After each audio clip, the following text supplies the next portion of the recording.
Suite donc de l'apprentissage d'iMovie 10 et on est maintenant entré dans les ajustements, les corrections, et parmi les corrections qui nous sont proposées, on a vu dans le tutoriel sur les photos comment on pouvait recadrer une photo.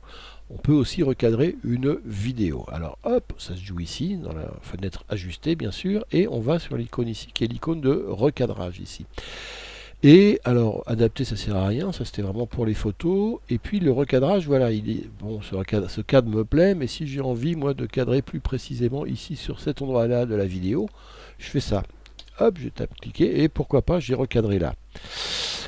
Le problème, vous le voyez, c'est quand même qu'on a beaucoup perdu en qualité. Quand on zoome dans une image fixe, une photo, c'est une image qui a beaucoup de résolution, c'est une photo qui a par exemple 4 ou 5000 pixels de côté, et on rezoome dedans, on est dans un plan ici, on est en tourne dans un format qui est de 1080i, je vous rappelle que le format on l'a ici, et qu'on va dans le projet pour l'afficher.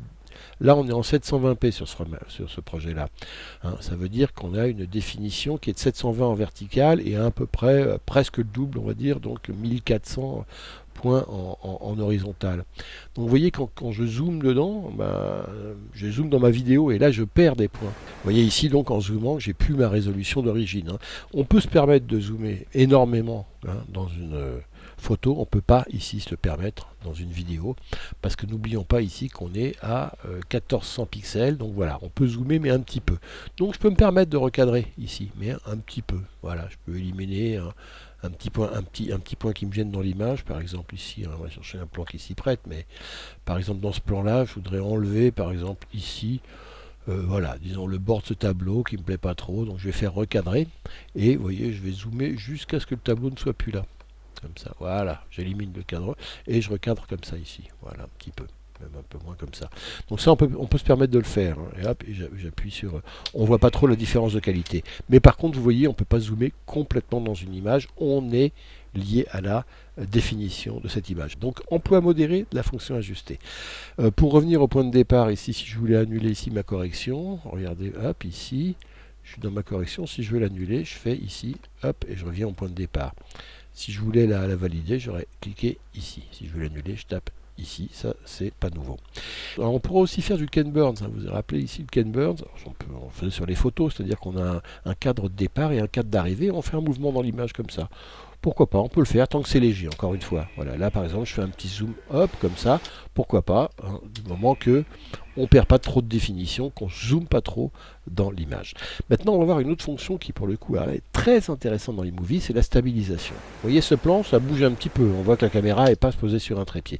Pour stabiliser, je me mets ici et je fais stabiliser la vidéo tremblante. Hop, et vous voyez, par défaut, il me le met à 57%, mais on va voir que ça peut se régler. En tout cas, regardez la vidéo maintenant. Elle est beaucoup plus stable que tout à l'heure. Et cette stabilité, je peux la régler. Soit je suis à 0 et l'image, vous allez le voir, elle tremblote. Soit je suis par exemple à 100% et là, vous allez voir que mon image, elle est... Bon, on dirait une photo. C'est pas compliqué.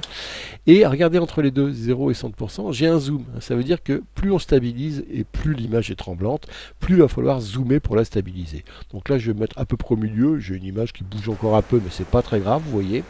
Ça me convient. Et maintenant, on va essayer d'appliquer ça à cette image-là qui bouge énormément. Donc, on va essayer de le stabiliser. Enfin, on fait ça, regardez ce que ça donne.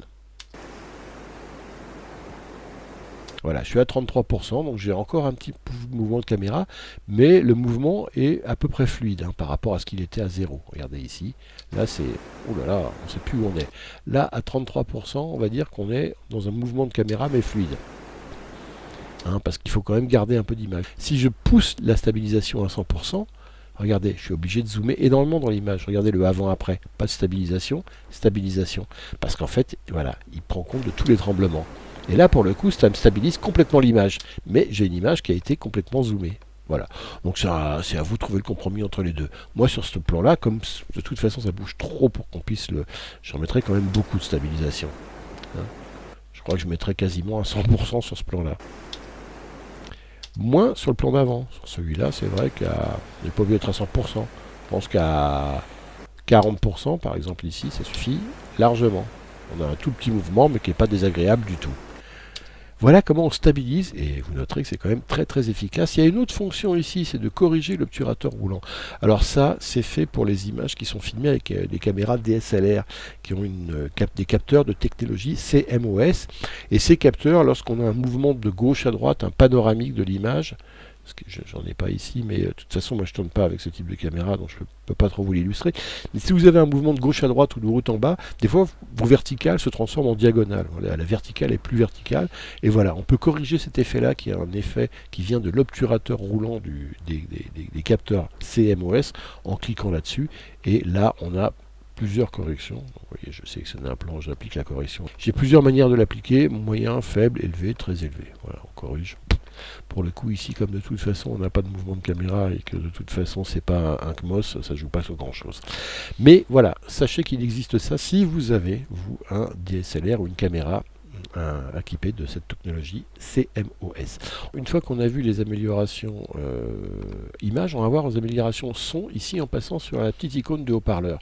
La première amélioration, c'est un truc automatique. Ça permet, comme pour l'image on avait correction automatique, on peut le faire pour le son. Et regardez, ça va aligner mon niveau sonore. Regardez le niveau sonore ici, à quel niveau il est assez bas ici. Hein. Regardez, c'est le niveau du bruit de la mer. Hop, si je fais ça, automatiquement ça va le monter. Si je l'enlève, je fais pomme Z, hop, ça va redescendre. Regardez là, j'applique son réglé automatiquement, pouf, ça monte au niveau sonore pour qu'il soit à un niveau à peu près optimal, ici comme ça. Voilà. Après, la deuxième chose à faire, c'est ici le petit haut-parleur qui permet de couper le son complètement, de faire un muting. J'ai plus de son du tout sur le plan.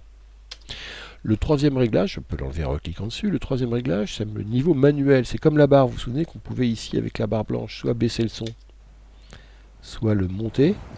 Je peux faire la même chose ici. 0 à 100%. Alors il faut que je clique pour sélectionner le plan.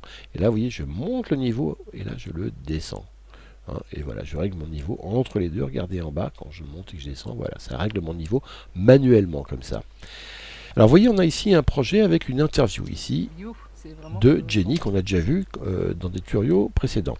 Donc j'ai une musique ici qui va durer 3 minutes. Donc je fais X pour la sélectionner et je la pose ici sous tout mon projet pour avoir une musique de fond. J'écoute.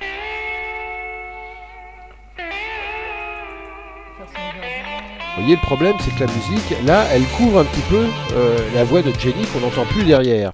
Et moi, je voudrais baisser la musique automatiquement pour quand Jenny parle, quand Jenny commence à parler. C'est pas compliqué du tout. Je sélectionne le plan de l'interview ici de Jenny et je clique, hop, j'ai juste ça à faire. Et regardez, ça baisse la musique. Et pas seulement sur l'interview ici. Ça la baisse sur toute la voix. Vous vous souvenez ici que la voix, voilà, je vous montre ici en rouvrant l'éditeur de précision, la voix, elle commençait plus tôt. Ici.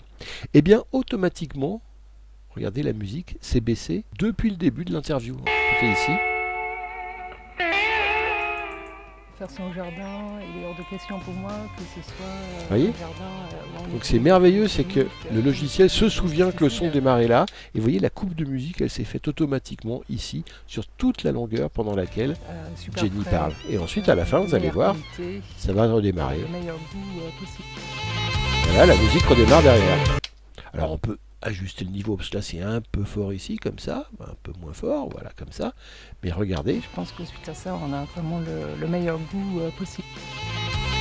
On a très simplement baissé le volume d'un son par rapport à l'autre en cliquant baisser le volume d'arrière-plan. C'est-à-dire je veux avoir un plan en avant-plan, je veux avoir quelque chose qui reste devant au niveau sonore, je le sélectionne et je clique sur baisser le volume des autres. Bam, et ça baisse tout ce qui est derrière, c'est absolument magique comme correction. On va maintenant passer sur un autre projet ici pour voir d'autres corrections audio. Hein, et on va aller dans ajuster ici, on va voir non plus le haut-parleur, mais on va aller voir ce qu'il y a derrière ici. Cette icône qui permet notamment de réduire le bruit de fond. Là par exemple, vous allez voir que j'ai beaucoup de bruit de fond. On va écouter le début ici de ce projet. Voilà, alors là on va pouvoir commencer à spécialiser. Alors voilà, il y a Nicolas, c'est un de mes enfants, qui parle, et derrière on a un bruit de ruisseau assez fort. Hein, voyez. Donc qu'est-ce que je fais? Je sélectionne le plan et je vais faire réduire le bruit de fond ici, automatiquement. Et après ça se règle de cette réduction de 0 à 100. Alors si je suis par exemple à 50%, écoutez la réduction. Voilà, alors là on va pouvoir commencer à... Souvenez-vous avant comment c'était. Hein. Voilà, alors là on va pouvoir commencer... Écoutez. Voilà, alors là on va pouvoir... Et là si je mets le bruit, la réduction. Voilà, alors là on va pouvoir... C'est beaucoup moins fort le bruit de fond, on est bien d'accord, notamment dans les aigus. Écoutez bien le ruisseau. Voilà, alors là on va pouvoir... Et si je le mets, je vais le mettre au milieu d'ailleurs pour que vous voyez. Voilà, alors là on va pouvoir commencer à... sécuriser. Voilà. Et ensuite, cette réduction, elle s'ajuste. Hein. Donc, bon, Ah, alors là, on va le pouvoir. problème, c'est qu'on entend un petit peu que voilà, ça altère un peu la qualité du son derrière. Si je me mets à 100%, par exemple, Voilà, alors là, on va pouvoir commencer. c'est parfait, mais on entend un son un peu bizarre derrière. Alors, il faut jouer là-dessus pour trouver le juste milieu. À 50, déjà, j'entendais, ça altérait la qualité du bruit de fond derrière. Il faut quand même écouter Voilà, alors là, on va pouvoir commencer à sécuriser. et trouver le bon compromis. Voilà, par exemple, vers 35 peut-être. Voilà, alors là, on va pouvoir commencer à sécuriser. Voilà, c'est pas mal. Tu vois, Puis il y a autre chose, il y a la réduction du bruit de fond, il y a l'égalisateur ou l'égaliseur. Alors l'égaliseur, en fait, comme ils disent eux, joue sur le spectre sonore, hein, c'est-à-dire que ça montre certaines fréquences sonores aiguës ou graves au détriment d'autres. Hein. Alors il y a plusieurs réglages possibles. Alors, par exemple, il y en a un qui consiste justement à accentuer la voix. Alors, on va jouer là-dessus, puisque là c'est notre propos d'accentuer la voix, on les entend mal. tu commences à mettre un petit bois comme tu fais les micros. Vous voyez, si je l'enlève, normal, je remets, Tu commences à mettre un petit bois comme et je le remets pour que vous sentiez la différence. tu commences à mettre un petit bois comme tu fais. Voilà, en fait, l'égaliseur monte un peu les fréquences de la voix, les fréquences médianes, pour qu'on les distingue des autres. Hein. Puis il y a d'autres réglages, ça pourrait être par exemple réduction des aigus, puisque j'ai beaucoup d'aigus ici. Tu commences à mettre un petit bois comme tu fais les micros. Ou ça peut être au contraire amplification des aigus. Ça dépend ce qu'on veut faire. Hein. Tu commences à mettre un petit bois comme tu fais les micros. Voilà, ou alors ça pourrait être réduction des bourdonnements, si on a des bourdonnements, Tu commences à mettre un petit bois. ce qui n'est pas mon cas là, ou des basses, etc. Il y a plusieurs réglages différents. Tu commences à mettre un petit bois. Là, en l'occurrence, comme je jouais sur la voix, c'est vraiment celle-là qu'il faut que je joue Tu accentuée commences à sur. mettre un petit bois comme tu fais les micros. Voilà, on a 8 presets différents d'égalisation sonore. Maintenant, on va voir comment enregistrer une voix off, un commentaire sur un projet. Alors pour ça, il faut aller dans Fenêtre, enregistrer une voix hors champ, où il y a un raccourci clavier qui est le V. Ici, vous voyez ce qui apparaît, ces 3 petites icônes. La première, ça sert à fermer. Pof, je ferme. Je refais V pour la réouvrir, cette fonction de voix off, hein, de commentaire. Ici, c'est le témoin de micro, avec vous voyez, le niveau sonore ici.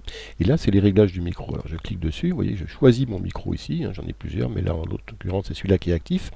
Je règle le volume ici. Hein, et il faut que ce soit, faut pas trop que ça dépasse le jaune. Il faut surtout pas que ça passe dans le rouge ici. Là, je suis pas mal hein, comme volume. Je peux baisser. Vous allez entendre que ça baisse également le son de votre côté, hein, parce que ça joue sur les 2 logiciels, sur iMovie et à la fois l'enregistrement. Et je le monte ici, mon micro. Hein, c'est le même micro qui me sert à vous parler là. Et puis ici, je peux faire un mute pour couper le son du projet. Ça, c'est utile quand on travaille sur des haut-parleurs, pour ne pas avoir le son qui retourne dans le micro, et ce qu'on appelle un effet Larsen, comme ça. Là, en l'occurrence, je travaille au casque, donc c'est pas la peine. Je préfère entendre en même temps ce qui passe derrière. Et donc, je ferme ça, et maintenant, je vais lancer l'enregistrement, tout simplement, en appuyant ici. Et vous voyez que j'ai un rouge qui s'appop, un décompte, 3, 2, 1, et 0. C'est parti, je peux commenter mon image. Et là, vous voyez, par exemple, ça se passe à Courchevel. Et j'ai encore un bon petit niveau au ski. Hein, ça va, je me débrouille.